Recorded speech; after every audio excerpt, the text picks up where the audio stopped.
This is kind of a culmination of about 20 years of breeding for race nonspecific rust resistance. The pedigree on this includes Overly and Duster, and then a spring wheat from the Simmet wheat breeding program that brings race nonspecific to the rust diseases to the table. And so we're pretty comfortable that it has a race nonspecific package for leaf rust resistance. It's not as high tillering as Duster, but much higher tillering than Overly. It's been a very strong performer for us. We look across our multiple year data, so I think in like 60 site years, we're at about 8 to 9% advantage over Monument through central Kansas.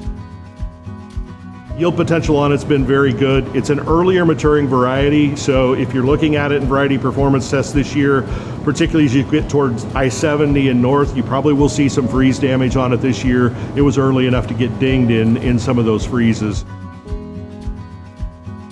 Acid soil tolerance, if people have heard me talk about it, I've said intermediate, but I've looked at our acid soil nursery this year, and I think it's a little bit better than that. I really think it's in the moderately tolerant category.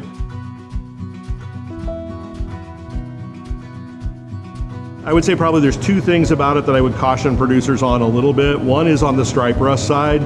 That race nonspecific resistance is generally effective against both leaf and stripe rust, but it's much less effective against stripe rust, and so it can still get some disease. So I would say those genes are giving us a little bit broader window for a fungicide application. And then the other thing is just Duster and Overly both are poor on scab, and so this does not have very good fusarium head blight resistance.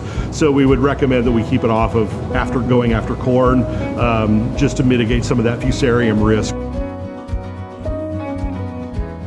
This one's actually done better, probably a little bit further north, and it's been good on no-till after beans. I think a lot of that has to do with the tillering capacity, but it's been good throughout the entire central corridor, all the way from the Oklahoma border to the Kansas border.